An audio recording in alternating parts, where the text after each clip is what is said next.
Interupsi pimpinan dari PKS. Interupsi pimpinan. Ya, silakan.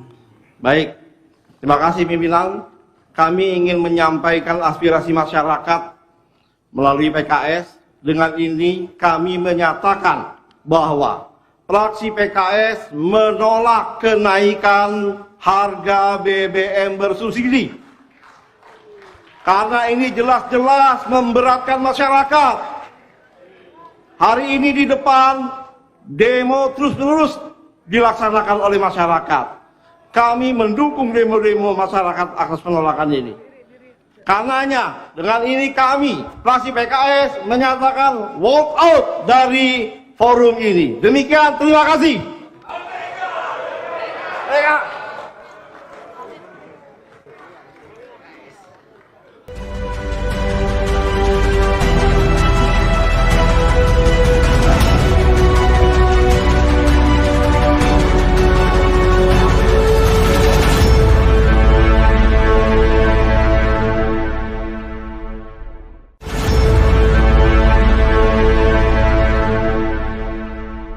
Assalamualaikum warahmatullahi wabarakatuh. Pemerintah akhirnya hari Sabtu lalu memutuskan untuk menaikkan harga BBM. Ini khususnya solar dan pertalite.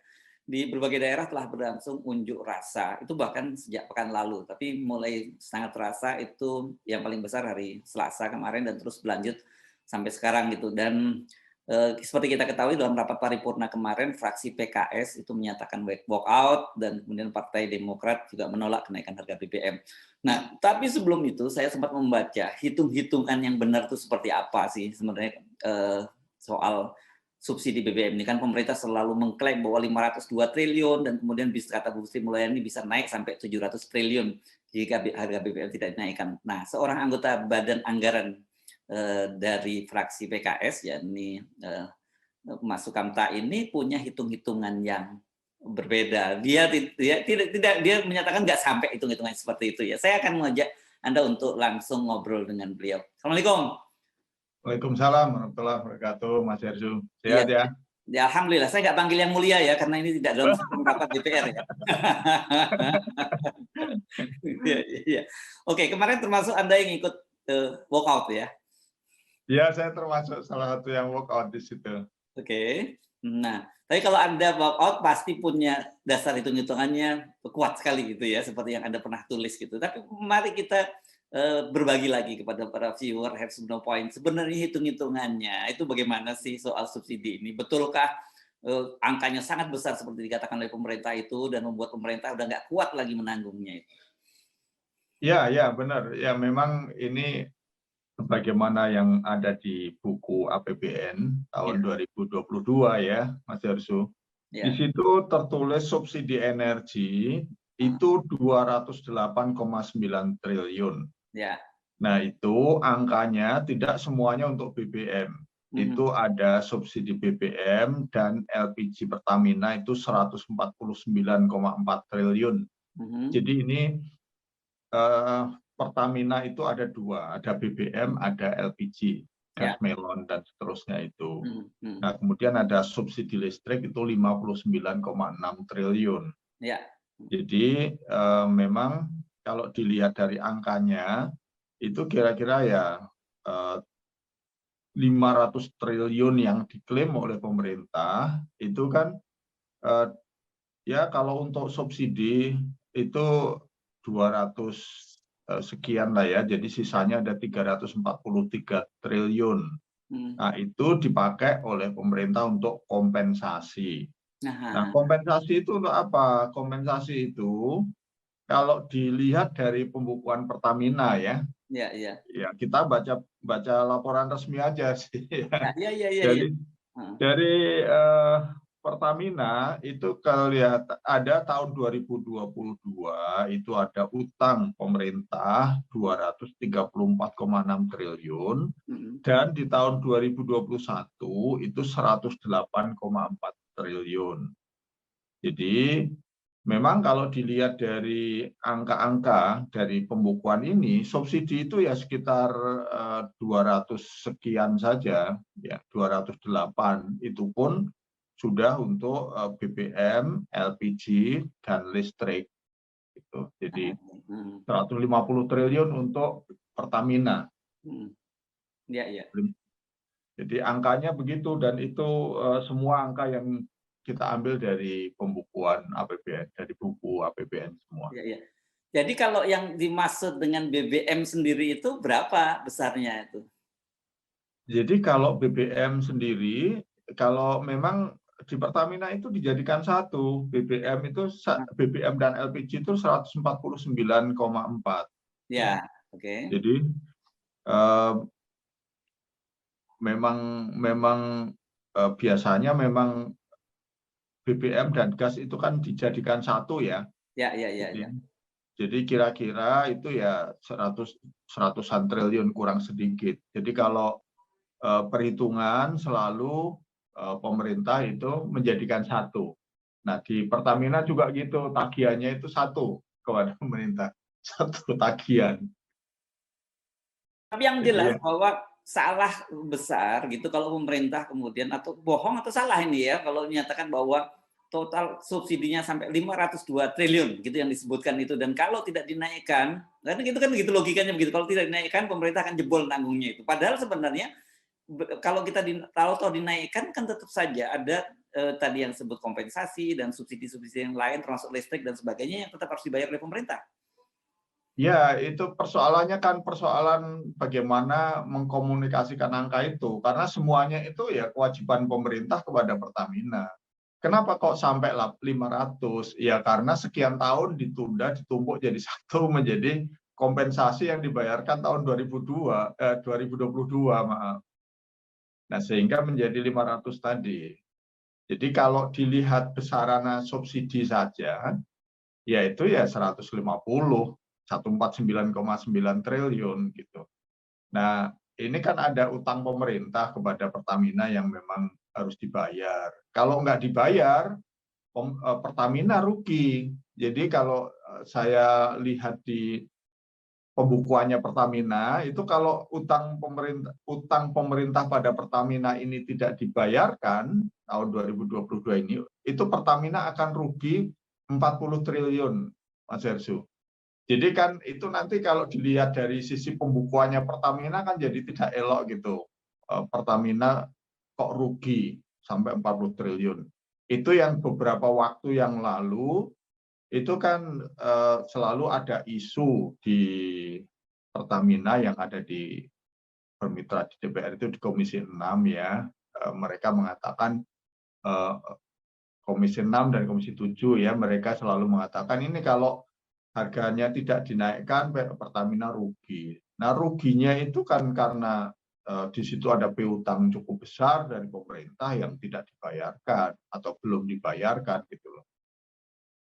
Jadi memang ini menurut saya ya satu sisi ini problem yang memang harus diselesaikan dalam urusan Pertamina, urusan BBM.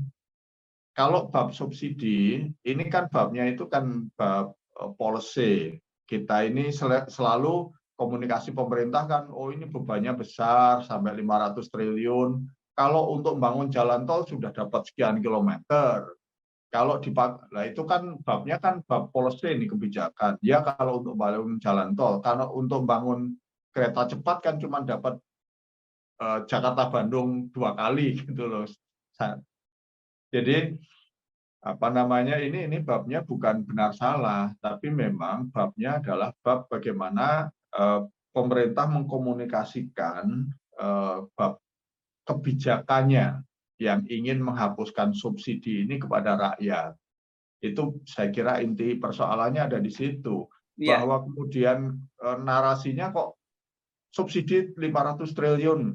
Nah, sementara fakta di dalam buku undang-undangnya tidak ada itu angka subsidi 500 triliun aslinya ya. Aslinya ya 149,4 triliun itu. 149 tadi itu untuk apa saja ya? BBM, gas, listrik, BBM dan LPG aja. LPG ya. Listrik LPG. Beda lagi ya? Listrik sudah beda lagi. Listrik itu 59,6. Ya, Jadi 208 triliun itu BBM dan listrik. BBM, LPG, dan listrik. Jadi ini saya kira memang perlu dipahami bersama komponen-komponennya itu, sehingga kita berharap supaya retorika pemerintah itu menjadi lebih akurat lah kira-kira. Kalau babnya bab mau mencabut subsidi ya silahkan. Itu kan nanti kan babnya, maksud saya silahkan tuh, ya itu kan, hati-hati itu ya, hati-hati ya. Silakannya itu apa maksudnya itu? ya maksud saya itu kan kebijakannya pemerintah, dia pengen Ya. mencabut. Gitu. Tapi narasinya yang benar gitu loh Ya. maksudnya. Pakai narasi yang benar gitu. Nah nanti apakah rakyat ini apa timingnya tepat atau tidak? Nah itu kita diskusikan. Ya, Kalau narasinya sudah benar gitu, maksud saya silahkan itu. hati-hati ya, Ya. salah bicara ya. Tapi yang jelas bahwa selama ini selalu yang disampaikan oleh pemerintah bahwa subsidi BBM itu sangat membebani APBN. Gitu ya, subsidi BBM membebani APBN 502 triliun, bahkan kalau harga BBM tidak dinaikkan bisa bengkak sampai 700 triliun, kan begitu narasi yang selalu sampai ke masyarakat gitu ya. Ya, kalau toh memang ini akan diteruskan, dilanjutkan, kan selalu alasannya begini. Itu benar alasan, subsidi membengkak sampai 500 triliun, nanti akan menjadi 700 triliun. Kemudian yang kedua, subsidi hanya dinikmati orang kaya gitu. Nah, mungkin narasi ini barangkali ada benarnya kalau melihat ada kompensasi di dalamnya. Karena kompensasi itu boleh jadi yang menikmati bukan masyarakat kecil atau bukan masyarakat kecil saja, tapi juga orang-orang kaya di situ. Tapi kan rakyat tidak tahu tuh. Jadi kalau memang mau mencabut subsidinya, jangan semua yang dicabut dana kompensasinya aja gitu. Ya. Oke. Toh itu kan memang utangnya pemerintah pada Pertamina sebetulnya. Nah, itu yang dihilangkan. Itu gimana sih sebenarnya yang dimaksud kompensasi itu apa sih? Ada kompensasi listrik, ada kompensasi untuk Pertamina, kompensasi PLN, maksudnya apa itu? Memang kompensasi ini saya mencoba untuk mencari tahu ya. Jadi ini babnya bab sistem pengadaan BBM kita ini, Mas Hersu. Jadi subsidi itu kan kewajiban Pertamina atau PLN menjual sesuai dengan harga yang ditetapkan pemerintah. Oke, ya. Oke, itu satu. Nah, kompensasi itu biaya operasional Pertamina, konon katanya begitu. Biaya komponen biaya Pertamina dari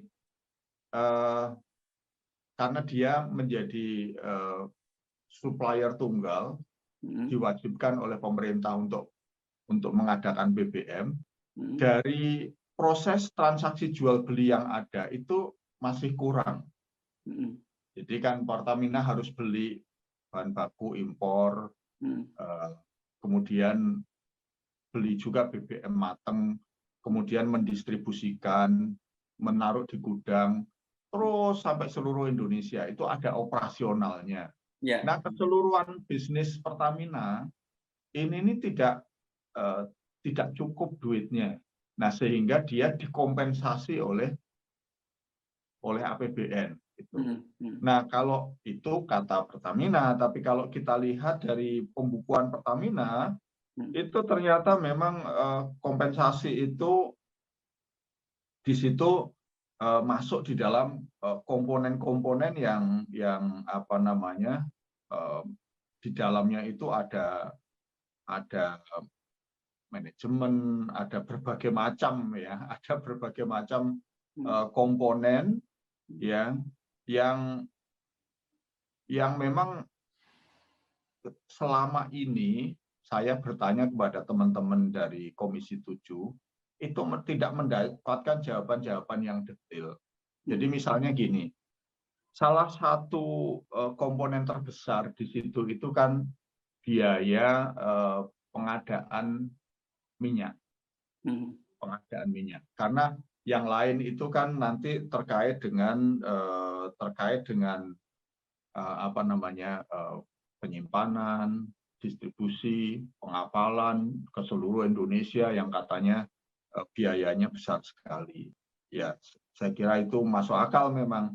Tapi yang komponen yang tidak mudah untuk kami dapat datanya sampai sekarang itu adalah berapa sih sebetulnya Pertamina mendapatkan harga minyak atau mendapatkan minyak itu seharga berapa? Sebab selain impor ada juga loh minyak di dalam negeri. Nah, minyak di dalam negeri itu kan kadang-kadang naik, kadang-kadang juga turun harganya. Nah, kalau jadi mereka ini ketemu rumusnya nih, harga eceran itu adalah harga perolehan plus biaya distribusi plus penyimpanan plus margin plus PPN plus PBBKM gitu. Jadi ada margin, sudah masuk margin di situ, sudah dapat keuntungan di situ. Nah, jadi harga kompensasi itu termasuk di dalamnya adalah margin Pertamina. Jadi aneh juga kalau ternyata kok jadi rugi 40 triliun, itu jadi aneh. Karena pemerintah ini membuat Pertamina ini mestinya jadi sehat. Nah, di situ juga ada harga perolehan. Ya. Kalau benar acuan harga perolehan itu acuannya adalah MOP plat Singapura, bukan harga ICP-nya. Nah, maka harga ini, harga MOP plat itu kan seharusnya sesuai dengan harga minyak dunia ini. Artinya kalau harga minyak dunia itu kan naik turun, Mas Hersu. Kalau harganya naik, ya dia ikut naik. Kalau harganya turun, ya dia ikut turun. Nah, terus itu satu. Yang kedua, minyak Pertamina itu 50%-nya itu dari dalam negeri. Artinya tidak seluruhnya dari impor. Yang bagi hasil gitu ya? Bagi hasil.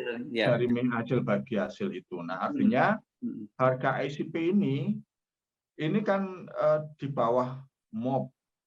Nah, artinya kalau harga pemerintah memberi kompensasi itu seharga MOP, itu ada margin lagi itu antara harga ICP dengan harga MOP itu.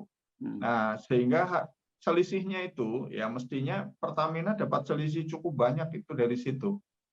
Nah, saya tanya harga dari acuan MOP berapa dan berapa selisih harga antara ICP dengan MOP itu. Nah, teman-teman itu nggak dapat harganya.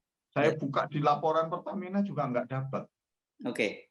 Nah, gitu. Jadi ini memang menurut saya ya salah satu PR-nya pemerintah untuk mengkomunikasikan dengan rakyat, dengan kita semuanya ini.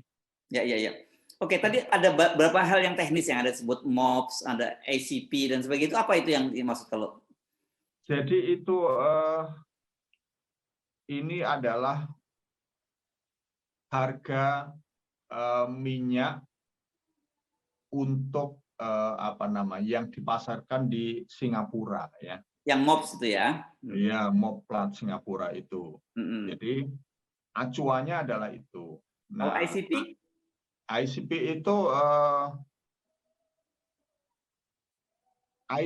itu berapa minyak yang kita peroleh dari dalam negeri. Oh, okay. Indonesian crude itu yang jadi yang bagi hasil yang kita dapat 55% itu ya sebenarnya kita ya. Jadi kita dapat kan itu kita bagi hasil dapat. Teorinya itu kan tidak beli, tapi pendapatannya memang itu masuk ke APBN di situ. Dan sisanya yang 45% yang punya kontrak karya ini kemudian di sebagian kita juga belinya lagi dari Singapura gitu kan, konyolnya ya. Karena kilang-kilangnya ada di Singapura kan gitu ya. Ya, kata teman-teman yang di Pertamina mengatakan kapasitas kilang ini tidak cukup. Ya. Nah, tapi kan aneh memang kita ini pemerintah sudah jalan lama tidak mau investasi di refinery di situ. Ya, oke. Nah, jadi ini kalau kita simpulkan sekali lagi bahwa narasi yang selama ini muncul bahwa kemudian ini penyebabnya adalah adanya subsidi dari bahan bakar minyak, dan kemudian dengan gitu pemerintah menaikkan harga minyak itu terutama solar dan pertalite, sebenarnya kan juga tetap tidak akan menambal yang angka sampai 520 triliun tadi, 502 triliun tadi, karena komponennya bukan hanya dari harga minyak kan gitu. Betul. Yang kalau toh mau dianggarkan subsidi lagi, itu tambahnya kira-kira kan BBM plus ya, BBM plus plus LPG itu kan 149,4. Jadi kalau toh misalnya asumsinya BBM-nya saja itu 100 triliun ya. Terus yang LPG-nya 50 atau 49, ya itu subsidi paling nambah 100 triliun aja. Jadi menjadi 250 triliun subsidi BBM dan LPG gitu. Jadi tidak sampai 700 triliun. Ya. Dan itu tidak boleh dibebankan seolah-olah itu semua dikonsumsi oleh rakyat kita gitu ya. Dan ya seolah-olah ada narasi bahwa itu semuanya yang 500 itu subsidi BBM semua, itu enggak. Jadi kalau toh misalnya 150 plus ditambahi 100 lagi untuk sampai akhir tahun ini ya, itu kan paling 250. Kalau ada klaim bahwa subsidi itu sekian atau sebagian besar, ada yang mengatakan angkanya itu sampai 60% dinikmati orang yang tidak berhak. Itu kan bukan salahnya orang yang mendapat subsidi ya. Itu kan salahnya pemerintah di dalam membuat sistem distribusi barang bersubsidi itu. Kemarin saya sampai mengusulkan loh, kalau memang persoalannya itu jangan disalahkan rakyat, jangan dihukum rakyat dengan dicabut subsidinya gitu loh. Ini kan menghukum rakyat atas ketidakmampuan pemerintah membuat sistem distribusi yang benar. Dicabut subsidinya. Ya kasihan rakyat yang memang membutuhkan. Nah, dalam hal ini yang membutuhkan itu tidak cukup hanya diberikan BLT loh. Karena BLT itu kan ya kayak permen aja untuk memberi apa, kalau orang Jawa bilang ngenang-nengi wong nangis ya. Membuat supaya anak kecil ini tidak merengek, tidak nangis, kasih permen kembang gula gitu. Nah, karena dia hanya dibayarkan sekali, sementara kan kebutuhannya berkali-kali. Dan yang diberi BLT ini kan orang yang betul-betul tidak mampu, yang boleh jadi secara keseharian konsumsi BBM-nya itu rendah. Mungkin tidak punya motor loh. Kalau melihat dari data BPS ya, lantainya tanah, dindingnya pakai bambu, apa gedek kalau orang Jawa bilang, bukan apa namanya, bukan tembok. Kamar mandinya juga tidak ada toilet. Ada 7 sampai 9 item itu yang dimaksud dengan orang miskin. Nah, kalau itu yang dimaksud, mereka tidak pakai motor, kemana-mana juga mungkin mobilitasnya rendah karena kemampuan mencari kerjanya tidak jauh gitu, sehingga mereka pendapatannya memang menjadi rendah, kemana-mana mungkin naik sepeda, buruh tani. Nah, artinya kalau itu yang dianggap paling terdampak kemudian dikasih BLT, lah mereka kan tidak konsumsi BBM yang banyak. Memang mereka terdampak dari kenaikan harga-harga akibat naiknya BBM. Tapi orang yang konsumsi BBM-nya tinggi, tapi penghasilannya rendah, kelas menengah yang rendah lah, kelas menengah yang batas bawah, tukang ojek online, kemana-mana orang yang karyawan-karyawan yang harus naik motor. Nah, ini kan orang-orang yang tidak mendapatkan BLT, satu. Yang kedua, pajaknya sudah dinaikkan. Yang ketiga, mendapatkan kenaikan harga-harga barang karena kenaikan BBM plus kenaikan BBM itu sendiri. Jadi ini orang yang paling sengsara, ini kelas menengah ini menurut saya hari ini, Mas Gersu.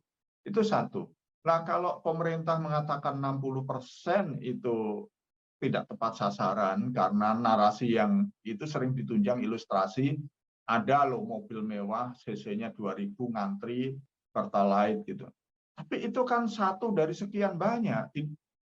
Kalau memang itu akurat angkanya, tolong dong buat sistem distribusi yang benar. Kemarin saya usulkan, misalnya BBM yang disubsidi itu kasih warna yang asapnya itu kalau dibakar jadi warna lain.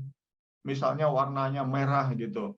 Kan jadi menarik itu, mobil mewah pakai bensin, pakai BBM yang asapnya merah, langsung ketahuan pakai barang bersubsidi kan gitu. Nah, selama sistem distribusinya ini nggak benar, ya ini akan jadi masalah. Ya. Tapi mungkin dugaan saya persoalannya memang bukan di situ. Di mana? Persoalannya pemerintah pengen nyabut subsidi aja memang. Oh gitu ya. Jadi cari-cari alasan aja lah gitu ya. Saya kok menduga begitu. Ya, ya, ya, ya. Nah, terus kemudian sekarang kita balik ke sikap PKS. Kenapa kemudian PKS memutuskan untuk walk out gitu? Apakah tadi termasuk pertimbangan-pertimbangan seperti Anda sampaikan tadi atau ada hal-hal lain yang jadi concern dari PKS? Ya, kami ini kan partai oposisi boleh dibilang sendirian. Ada teman oposisi yang size-nya juga sama dengan PKS. Ya, jadi mayoritas yang ada di DPR itu kan sudah mendukung kebijakan pemerintah. Nah, kita sudah ngomong soal jangan naikkan harga BBM, jangan cabut subsidi BBM. Itu sejak membahas anggaran tahun lalu, terus saja di setiap event kita ingat-ingatkan. Jadi sikap PKS ini bukan mendadak cari populer, tidak. Jadi sebagian orang menuduh PKS ini sudah dinaikkan baru nolak. Enggak, kita sudah nolak lama gitu. Kok tidak didengerin sih gitu.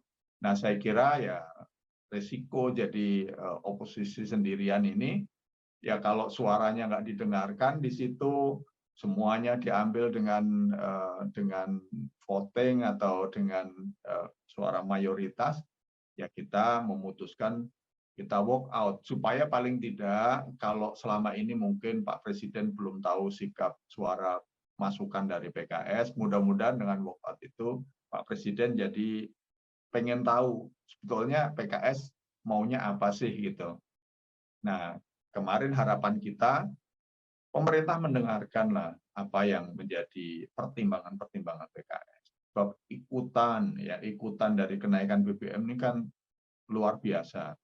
Kadang-kadang ada juga menteri-menteri yang dengan melakukan simplifikasi mengatakan, oh kenaikan BBM ini nggak ngaruh kok pada tingkat kemiskinan.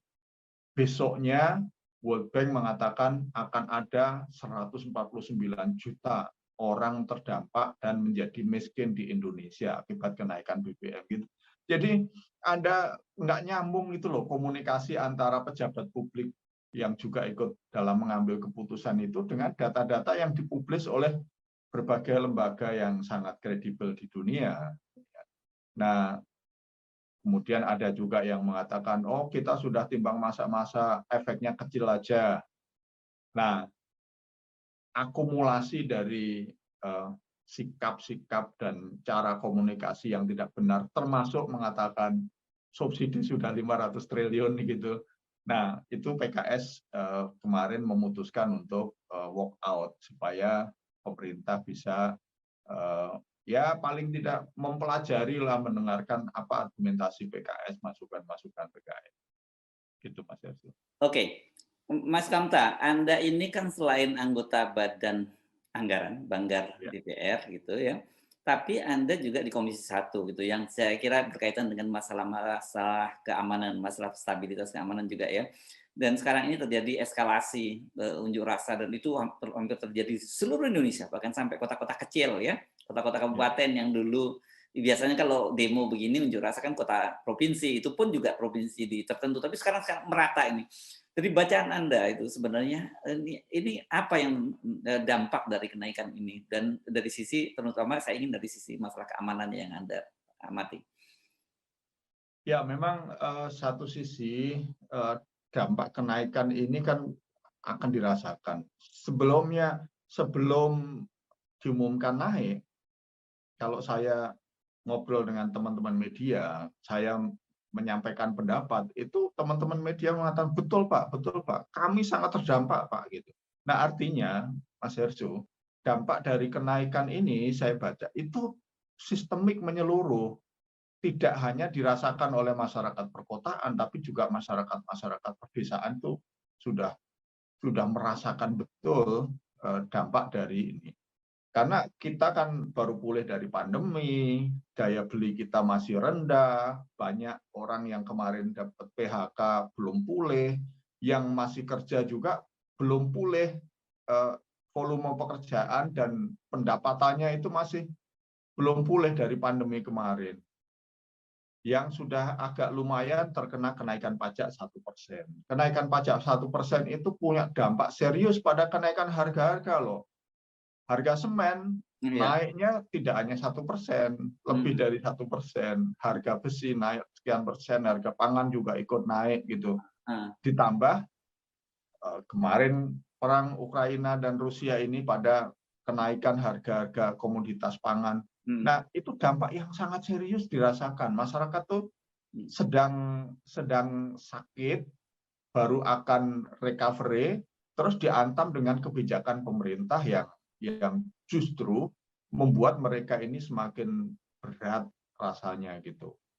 Karena ini menyangkut hampir seluruh penduduk. Saya barusan ke kampung-kampung di sana, di dapil saya di Gunung Kidul sana, Mas. Mereka katakan, Pak, kalau kami ini kan kerja harus ke kota, Pak. Ini orang Gunung Kidul yang ada di pelosok gitu. Kami harus ke kota, harus naik motor jauh, PP tiap hari. Dulu mereka ini penghasilannya harian, 1 hari paling 100.000. Nah mereka bilang dulu itu 30.000 cukup untuk PP naik motor. Sekarang nggak cukup Pak, sekarang harus 60.000. Jadi hanya menyisakan 40.000 untuk dia makan dan keluarganya. Ini sebelum kenaikan ya. Ini setelah pandemi selesai kemarin. Nah, saya tidak membayangkan kalau sekarang harganya tambah naik, berapa dia bisa bawa pulang gitu. Jadi ini memang bagi masyarakat yang kelas menengah bawah itu serius sekali dampaknya. Jadi ya ini menjadi wajar juga karena ini menyangkut perut ya. Masyarakat itu berprotes, menyampaikan keberatannya. Dan yang mampu dilakukan masyarakat kan hanya demo. Tidak punya yang lain. Nah, sepanjang tidak ada anarkis, tidak ada apa-apa, saya kira ya mudah-mudahan secara keamanan tidak ada masalah. Toh Pak Presiden juga sudah sambil berkelakar kemarin kan berkali-kali mengatakan, oh nanti kalau dinaikkan kan demo berbulan-bulan gitu. Jadi artinya sepertinya pemerintah sudah siap untuk menerima demo selama 2-3 bulan ke depan. Yang nggak kuat, apakah rakyatnya kuat demo sampai 3 bulan itu kan?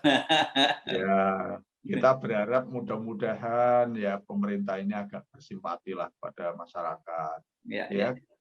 Sekali lagi, ini bukan kesalahan rakyat loh. Kalau soal ketidaktepatan subsidi itu, ya, itu kesalahan di dalam manajemen. Ya.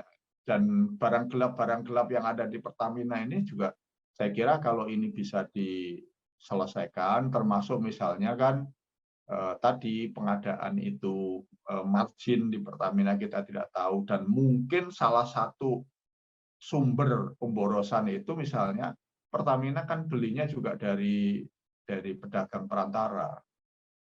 Nah, kenapa sih Pertamina tidak langsung beli gitu? Kan itu juga akan mengurangi biaya. Nah, kalau pemerintah ini mau membenahi dari sisi itu, sektor itu, nggak perlu loh mencabut subsidi sebetulnya. Mungkin efisiensinya sudah cukup besar. Oke, clear. Mas Sukamta Miharja ini anggota Badan Anggaran DPR RI dan juga anggota Komisi 1 dari fraksi PKS. Oke, jadi ini kebijakan cuman berlakunya walk out hanya pada paripurna atau nanti berbagai kebijakan-kebijakan lain yang berkaitan dengan BBM akan sepakat terus walkout? Nanti akan kita lihat apakah dari fraksi, pimpinan fraksi akan membuat membuat perintah Ya. untuk kita di setiap event atau Ya. hanya kemarin saja ya. Nanti kita lihat. Ya, ya. Terima kasih Mas. Terima kasih sekali Mas lagi. Herzim. Ya, Assalamualaikum warahmatullahi wabarakatuh. Waalaikumsalam warahmatullahi wabarakatuh. Sehat selalu. Terima kasih.